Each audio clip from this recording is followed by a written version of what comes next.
여러분 어떻습니까? 첫 시간, 두 시간을 듣고 나시니까 세금이 좀 재미있으셔졌나요? 제 얼굴을 이렇게 보시고 저는 2016년, 17년, 18년, 19년 이렇게 여러분들을 직접 찾아뵙고 경인 지역과 또 서울 시내 안 가본 도시가 없을 정도로 세미나 하실 적에 찾아가서 세금에 대해서 설명을 드렸던 황선희 세무사입니다. 저를 보시고 더 젊어졌네 이렇게 하시는 분도 있겠습니다. 제가 강의 드릴 때마다 드린 말씀이 있습니다. 뭐죠?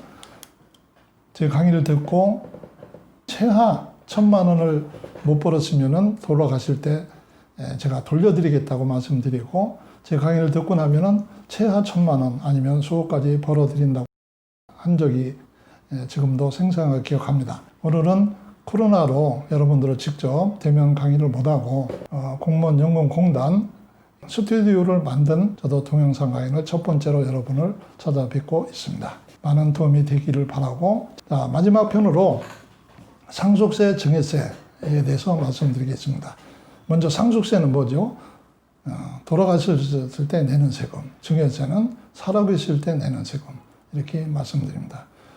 마지막 시간도 강조를 드리지만 강의만 듣고 판단은 절대 금물입니다. 세무사와 상담하고 판단하시기 바랍니다. 또 오늘 강의를 들으시면서 이해가 안 가는 부분 또는 제가 강의의 내용에 잘못된 부분들은 마지막 시간에 제 핸드폰 번호를 여러분들한테 공유를 해드리면은 메시지를 주시면은 바로 잘못된 부분 정정해서 말씀드리고 또 연금지에 나가죠. 그죠? 연금지에도 올려드려서 잘못 강의된 부분에 대해서는 수정해서 알려드리도록 하겠습니다. 앞으로도 연금 소식지를 통해서 여러분들을 자주 찾아뵙고 강의로 또 이렇게 드릴 수 있는 기회가 많기를 기대하면서 상속세, 증여세 마지막 시간을 말씀드리겠습니다.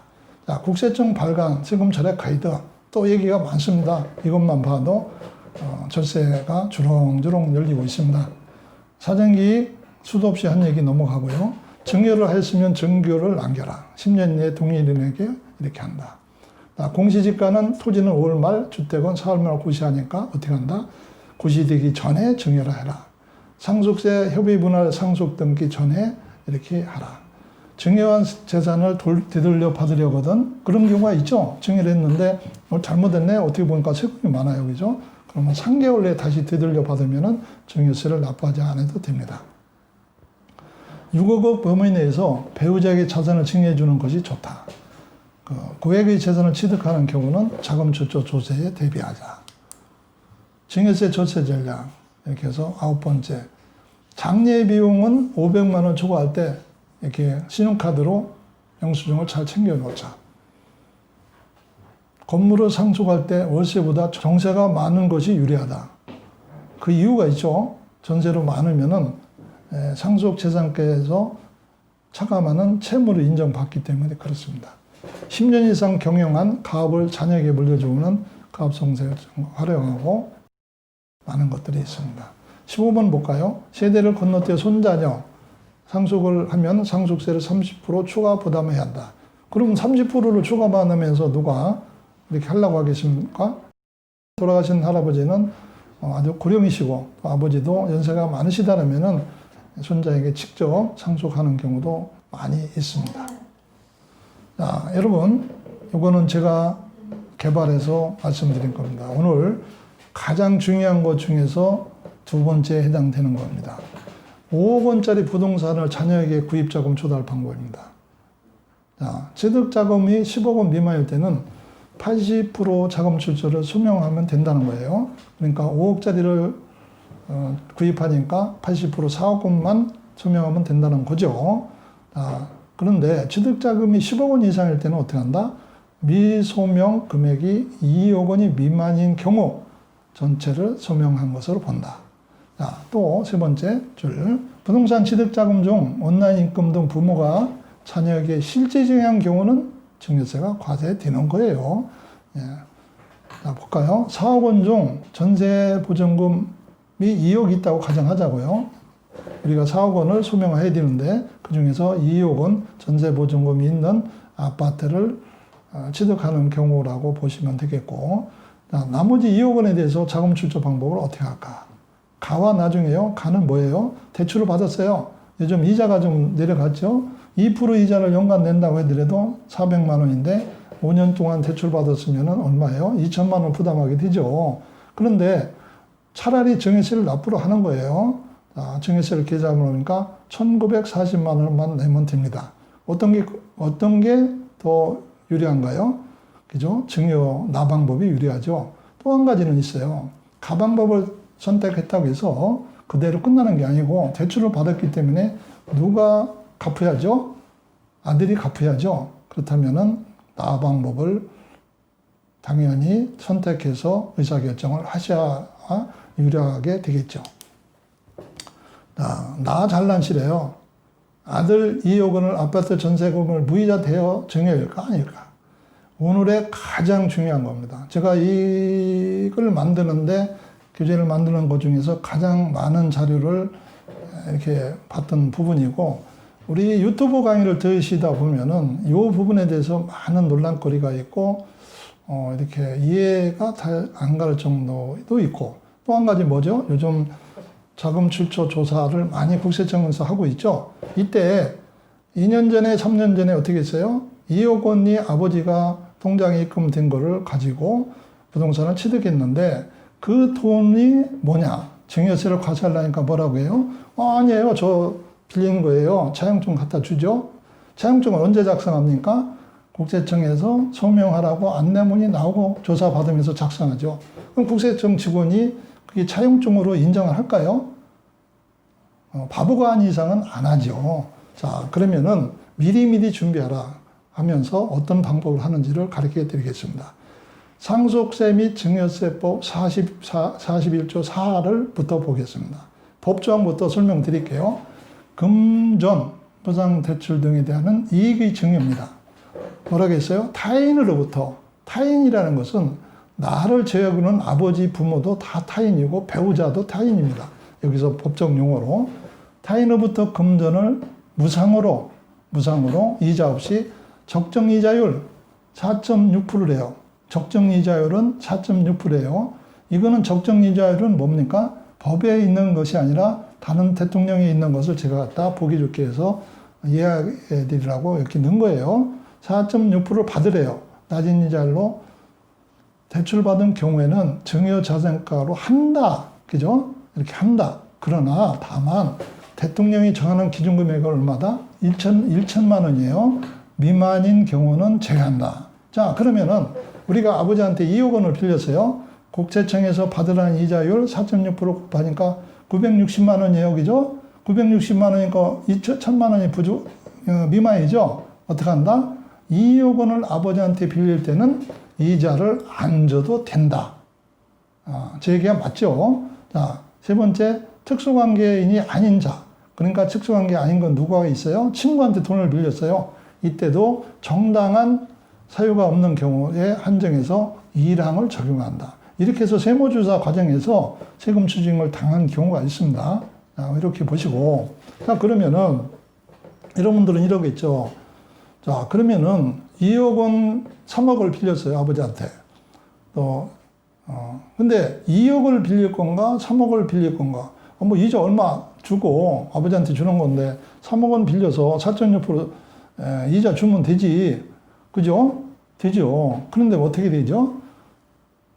제목줄 두 번째 줄을 보시죠. 이거를 아시는 분이 많지가 않아요. 국세청에서 조사국에서 조사하는 분들은 이걸 정확히 알고 있습니다. 이자를 지급했다. 그러면은 이자를 받는 사람은 세금을 내야 돼요. 얼마? 27.5%. 비영업 대금 이자라고 합니다. 그러면은 은행이나 금융기관에서 받는 이자는 뭐라고 해요? 거기서 받는 것은 영업 대금 이자라고 하는 거예요. 그래서 그래서 은행에서 받을 때 여러분들이 이자를 받을 때 얼마를 떼고 줘요? 15.4%를 떼고 주죠. 그러나 이거는 비영업 대금이기 때문에 27.5%를 떼는 거예요. 떼고 세금을 내야 돼요. 자, 그러면은 아버지한테 매달 1,000만 원씩을 줬다고 가정할까요? 1년 동안 1억을 줬다고 하죠. 2,750만 원을 세금을 내셔야 돼요. 그죠? 그렇기 때문에 2억 원을 정도만 빌리고 나머지는 자금 조달을 다른 방법으로 하라. 이런 말씀을 제가 여기서 드리는 겁니다. 뭐냐? 이자만 주면 되지가 아니고 소득세 이자에 대해서 27.5% 세금도 내린다. 이렇게 말씀드립니다. 제가 이 강의를 하면서 이 문구가 틀렸다고 하시는 분들은 꼭 저한테 전화를 주시기 바랍니다.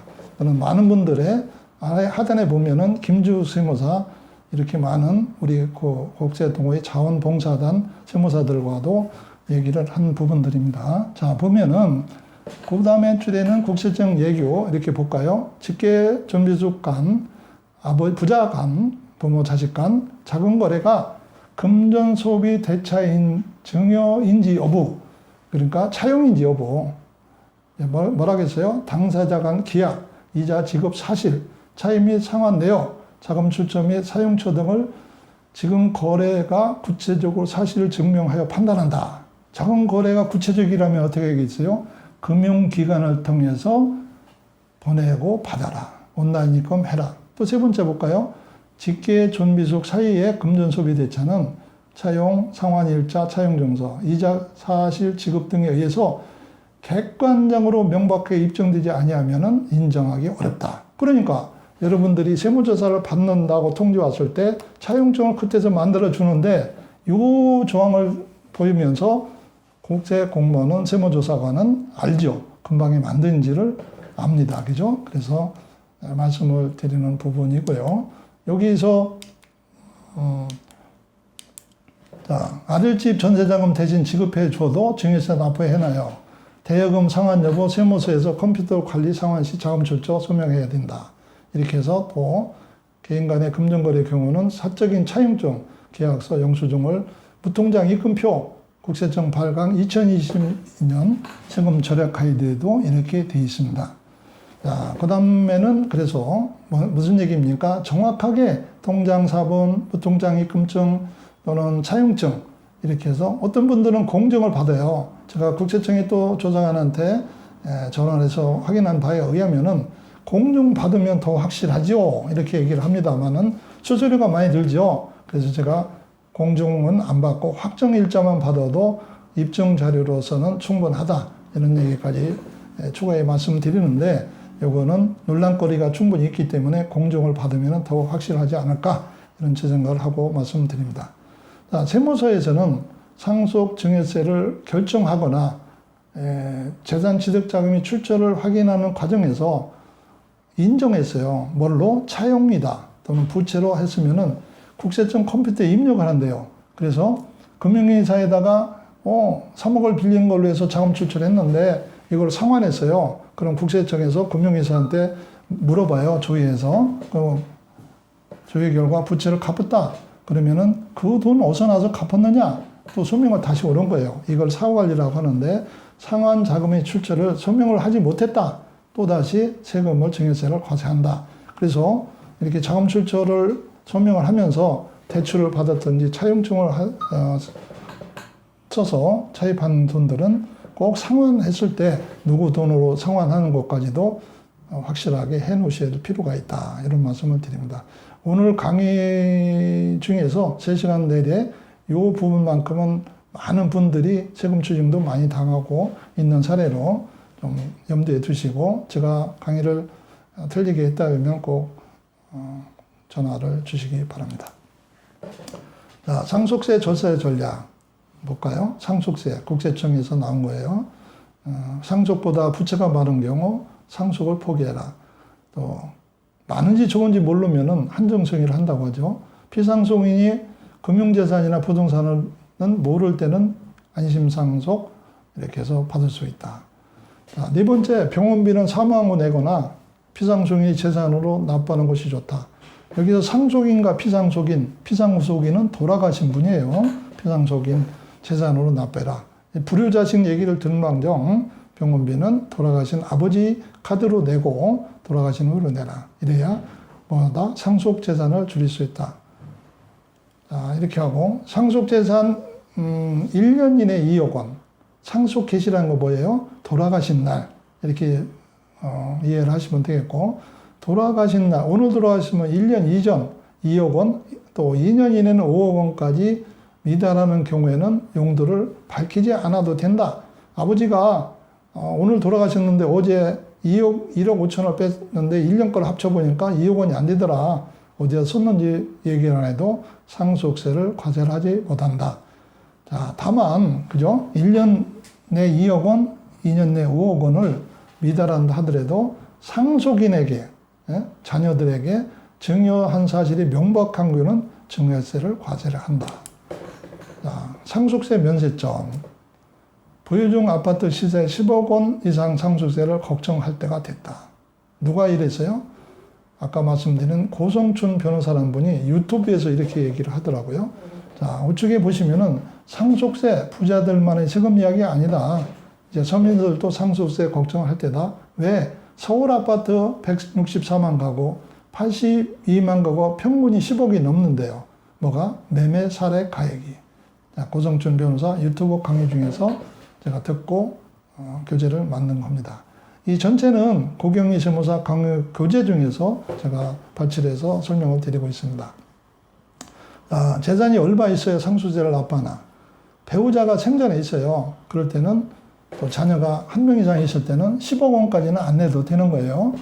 자, 배우자가 먼저 돌아가서 자녀만 있을 때는 5억 원까지는 상속세를 납부하지 않아도 된다. 이건 기본틀로 알고 계시고 연결해서 볼게요. 상속세와 증여세의 세율은 동일해요. 1억 원까지는 10%, 30억이 초과하면 50%.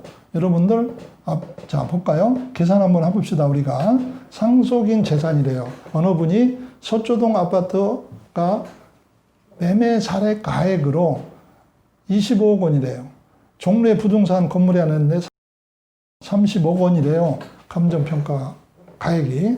자, 그러면은 이번에 상속 재산가액은 20억 더하기 30억, 55억이에요. 자, 그러면은 위에 30억 초과니까 50%를 곱하죠. 거기서 4억 6천원 빼면은 산출세액이 나오게 되어 있습니다. 이렇게 계산 한번 해보세요. 자, 그렇게 해보니까 세금이 얼마 나와요? 17억 8,500만 원이죠. 자, 그러면은 이분이 아버지가 돌아가셨는데 상속세만 내고 말겠어요? 또 취득세를 내야죠. 그러면은 20억 이상이 세금으로 나간다. 그러니까 어떻게 된다? 미리미리 준비를 해야 된다. 자, 상속재산가에 포함되는 간주상속재산이라는 게 있어요. 그러니까 어떻게 한다? 간주니까 상속재산에 포함한다는 얘기죠. 자, 보험금이 있어요. 또 퇴직금, 아버지가 돌아가셨는데 임원, 회사에 임원으로 계셨으면 퇴직금 받겠죠? 이렇게 신탁소에 이렇게 들어갑니다.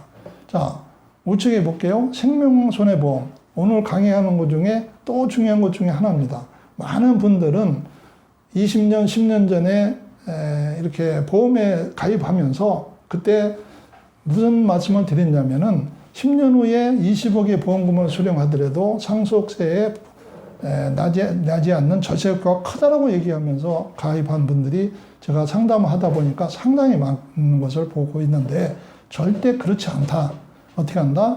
보험금 수령액 중에서 20억을 했다라면은 총 납입보험료가 10억이다. 그러나 돌아가신 분이 10억을 다 냈다라면은 얼마다? 상속재산으로 가는 것은 20억이다. 그죠? 이렇게 해서 보험금도 생명보험도 상속재산가액과 합쳐진다. 또 우리가 비과세 상속재산이 뭔가? 금양, 임양 9,900평방미터. 아까 공부했으니까 여러분 쉽게 나오죠. 이렇게 보면은 6,600일 때 200평이었으니까 3,000평 정도 되겠죠.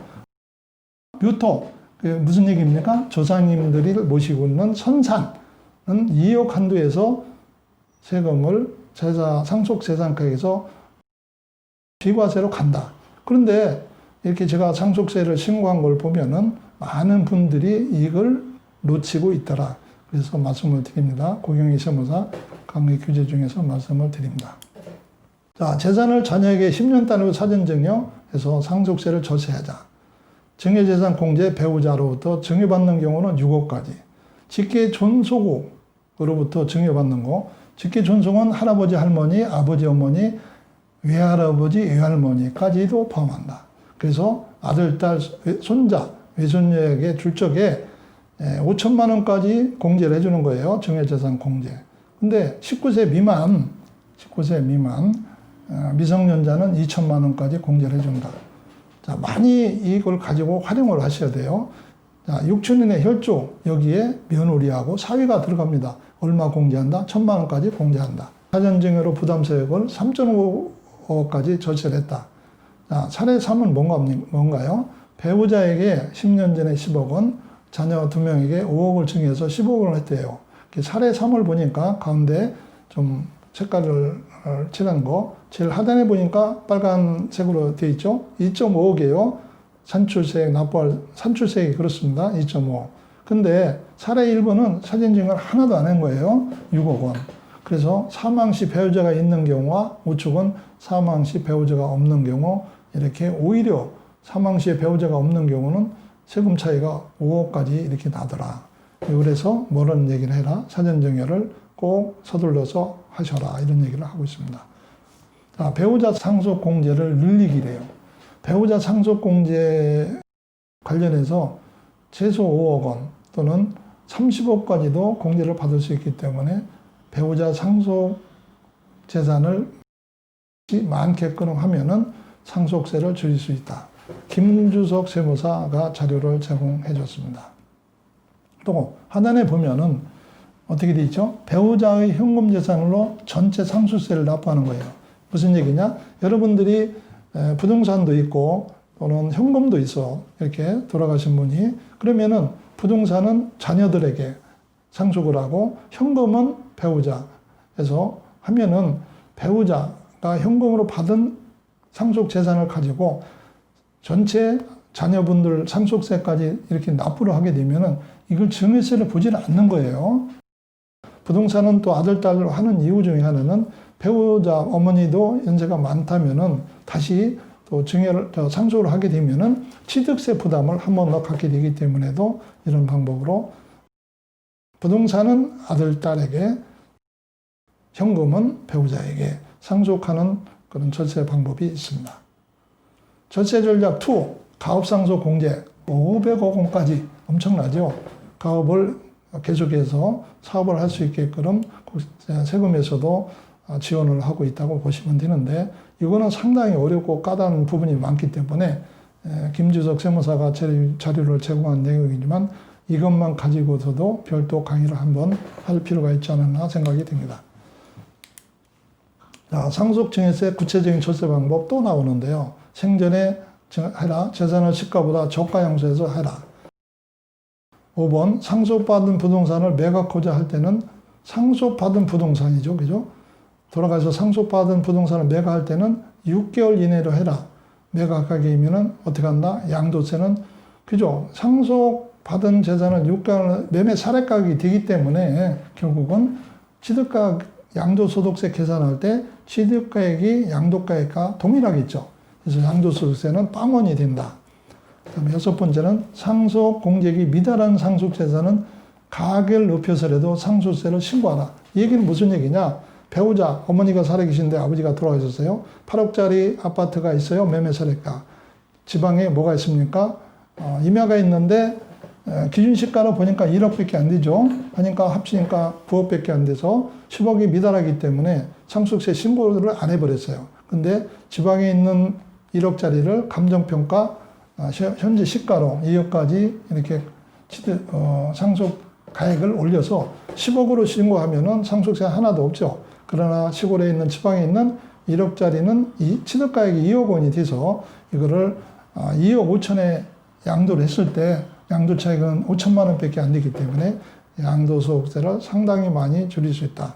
7번 동거주택 상속공제도 상당히 이렇게 절세 효과가 크기 때문에 이것도 6억까지 이렇게 동거주택 상속공제라는 것은 부모님을 모시고 같이 산다라면은 6억까지 10년 이상 살면은 상속재산 가액에서 차감을 해주는 그런 절세 효과를 할 수가 있습니다. 한 살 때부터 10년 단위로 1억 원씩 30세까지 주니까 5억 4천만 원을 주게 되는데 증여세는 아버지가 내게 되면은 4,600만 원. 증여세까지 대신 납부해 줬을 때 계산한 겁니다. 화살표 빨간 걸로 돼 있죠. 그 두 번째 밑에 우측에서 그 빨간 거 동그라미로 보면은 이때는 할아버지가 손자에게 증여를 했으면은 그 할증이 30% 되기 때문에 6,300만 원. 그러니까 1살 때부터 30살이 될 때까지 5억 4천을 증여를, 사전 증여를 10년 단위로 한 거예요. 10년 단위로 하다 보니까 세금이 이렇게 나오면서 어떻다? 5억 4천이라는 거금을 30대 초반에 갖게 돼서 이걸 또 재테크를 잘해서 이 돈이 10억도 될 수가 있고 이런 얘기가 되겠죠. 사전 증여를 1살 때부터 1살 때 1억 2천, 또 11살 때 1억 2천, 21살 때 1억 5천, 30일 때는 1억 5천, 20일 때는 1억 5천인데 11살 때는 1억 2천. 왜 그럴까요? 미성년자 공제가 2천만 원, 성년은 5천만 원이기 때문에 그런 것을 반영해서 이렇게 분석을 해본 자료입니다. 사전증여는 아들, 딸, 며느리, 사위손자, 외손자 모두에게 이렇게 분산증여하면은 첫째 이유 왜 그럴까요? 증여세, 누진세에는 증여를 받는 수종자별로 이렇게 누진세율을 적용하기 때문에 예를 들어서 5억을 아들 한 사람한테만 하면은 보시다시피 과세표준 30%를 먹는데 5명한테 아들, 딸, 며느리 이렇게 쪼개서 주면은 5명한테면은 1억 원짜리, 그죠? 과세표준이 돼서 10%짜리 세금을 내게 된다. 그래서 분산해서 증여를 한다는 거죠. 꼬마 빌딩 사전 증여를 주의해야 된다. 이런 얘기가 있는데 요즘 국세청에서는 기준시가하고 실질가액을 감정평가를 받아서 사전 증여한 거를 결정을 다시 하기 때문에 꼬마 빌딩이라는 얘기는 빌딩을 얘기하는 게 아니고 임야나 농지, 대지, 주택 모두를 얘기하는 거기 때문에 이건 꼭 세무 전문가의 상담을 받고 하시기 바랍니다. 자, 두 번째 증여공제를 하는 경우는 수령자별로 뭘 한다? 증여공제를 받을 수 있죠. 그래서 배우자 6억, 아들, 딸 5천만 원. 자, 우리가 이제 공부를 했으니까 한번 실전을 해보겠습니다. 중간에 노란색 판을 보면은 친정 부모님이 기분 좋게 어제 밤에 전화가 왔어요. 야, 내가 가지고 있던 어디에 있는 아파트를 팔았는데 딸 셋들한테 2억 원씩 나눠줄게. 계좌번호를 불러달라고 메시지를 찍어달라고 전화가 받았다. 자, 오늘 공부를 하신 여러분 같으면 어떻게 하겠습니까? 야, 바쁜 마음에 본인 통장을 2억 원을 입금 받으면 어떻게 해요? 세금을 1940만 원을 납부하게 된다. 근데 오늘 공부하신 분들은 어떻게 합니까? 보니까 자녀 2명 있는데 둘 다 19살이 넘었어요. 대학을 다니고 있고. 그러면은 어떻게 해요? 외손자도 5천만 원짜리 공제, 5천만 원까지 증여 공제를 받고 남편은 어떻게 해요? 1,000만 원. 그러니까 본인 거 아들 둘 하면 3명이죠. 5천만 원에서 또 남편까지 하니까 1억 6천만 원을 공제받는 거예요. 2억 원에서 1억 6천 빼니까 4천만 원에 10%, 또 증여재산 공제하니까 360만 원만 내면 되는 거예요. 자, 위에 1940만 원과 360만 원의 차익이 얼마입니까? 계산 간단히 해도 1600만 원 가까이 나오죠. 그러니까 오늘 강의를 제가 1000만 원 채 받아 벌게 한다는 얘기가 여기에 있다라고도 말씀드릴 수가 있고, 주의할 거는 이제 무이증여라는 게 있어요. 자, 본인이 아들 또 남편 통장에 다 입금을 해놓고 바로 다음날 나의 통장으로 다시 입금을 다시 받아요. 그래서 2억 원을 내 통장에 모은 다음에 예를 들어서 어디에 오피스텔을 산다든지 하면은 어떻게 됩니까? 증여세를 회피하기 위한 우위증여, 실질과세 원칙에 의해서 다시 세금을 납부하게 되니까 주의를 하시라. 여기까지 말씀을 드리는 겁니다. 자, 부가제척 기간, 정부가 세금을 부과할 수 있는 기간을 말하는 거예요. 다 얘기 설명드리면 시간이 없어요. 자, 상속증여세가 빨간 걸로 두 번째 칸은 얼마예요? 15년이에요. 어떻게 돼 있어요? 좌측 볼까요? 신고를 안 한 거예요. 증여세 신고를, 상속세 신고를. 그러면은 15년이래요. 여러분들, 자, 8년 전에 2억을 증여를 15년인지를 이렇게 되는데, 세무조사가 나왔어요. 세무조사가 나왔는데, 아파트 취득자금이 어디서 나왔냐 하니까, 13년 전에 5억 원 아파트를 아버지가 하나 사준 거를, 그게 올라서 10억 원 됐다. 그러니까 10년이 5년, 7년 지났으니까 아무 문제가 없는 줄 알죠. 근데 어떻게 한다? 그것도 15년에 해당되기 때문에 증여세를 납부하게 된다는 것을 꼭 염두에 두시기 바랍니다. 자, 상속세, 증여세, 무신고 가산세가 20%. 그죠? 엄청나죠? 납부 지원 가산세 하나의 이자 성격인데 얼마예요? 연간 9.125%, 거의 10%에 달해요. 그죠? 요새 은행이자 많아봐야 2%짜리인데, 자, 무신고시 부가제적 기간은 15년이래요. 큰일 났죠? 사례를 볼게요. 2억 원을 5년 전에 증여세 무신고를 했어요. 정상신고하고 세금 차이를 볼까요? 정상신고하니까 1940만 원이에요. 오늘 강의를 들은 분은 아까 360만 원만 내면 됐죠? 자, 1940만 원을 납부하면 되는데, 무신고하니까 무려 세금이 얼마예요? 5년 전에 한 게 3,300만 원. 가산세만, 납부지원 가산세, 무신고 가산세 해서 가산세만 1,200만 원이 붙었습니다. 그러니까 어떻게 해야 된다? 꼭 신고를 해야 된다. 이런 말씀을 드리죠. 자, 연도별 증여할 경우는 고시가 되기 전에 해라. 아까 말씀을 드렸죠. 도시는 개별적과 월명경 이렇게 해서 고시가 되기 전에 해라. 그리고 상단을 볼게요. 상속 재산에 합산되는 거 10년 이내 사전 증여 가액이 된대요. 10년 이내. 그러니까 오늘 증여를 하셨으면은 무조건 되고 10년을 넘게 살으셔야 된다. 이런 얘기가 되는데, 상속인은 뭐라고 했어요? 아들, 딸, 배우자. 그죠? 나의 피가 섞인 아들, 딸과 배우자만 들어가는 거예요. 자, 비상속인은 누가 있어요? 사위, 며느리, 손자, 외손자. 자, 재밌는 거 있어요. 그죠? 자, 그러면은 고령이래요. 고령인 경우는 사전증여를 주로 누구한테? 사위, 며느리, 외손자한테 사전증여를 하고 하면은 몇 년만 더 사시면 돼요. 5년만 더 사시면 되죠. 그죠? 그래서 빠를수록 사전증여를 하실 분들은 하루라도 빨리 하라. 세상은 모르죠. 오늘 사전증여를 했는데 5년을 사신 그 날이 하루가 부족할 수가 있기 때문에 사전증여는 빠를수록 좋다. 이렇게 말씀드리고 오늘 강의는 여기서 마치도록 하겠습니다. 탈세를 하게 되면은 절대적으로 이만큼 불어난 가산세까지 불어난 세금을 내게 되지만, 이렇게 절세를 하게 되면은 줄어든 세금만큼 빼고 세금을 내게 됩니다. 비전문가와 세무상담, 임플란트를 치과가 아닌 곳에서 하는 것과 같고, 수박을 겉만 고르는 것이다. 재고를 절세를 하기 위해서는 세무상담은 반드시 최고의 조세 전문가인 정품, 정통 세무사와 미리미리 해야 한다. 우리 이렇게 말씀을 드립니다. 줄어든 세금. 자, 이 자료는 국세동호회에서 만든 자료로 강의만 듣고 결정하시면 절대 금물입니다. 다시 한번 강조드리고요. 국세동호회 자원봉사단에서 만든 자료입니다. 제 핸드폰 번호는 010-987-6000번. 다른 분야 질문은 좀 가급적 피해 주시고, 오늘 강의 들으신 내용 중에서 잘못됐다든지 또 이해가 안 된 분, 궁금한 부분은 전화를 주시는 것보다는 메시지를 남겨주시면은 제가 검토해서 연락을 드리고 답을 드리도록 하겠습니다. 감사합니다.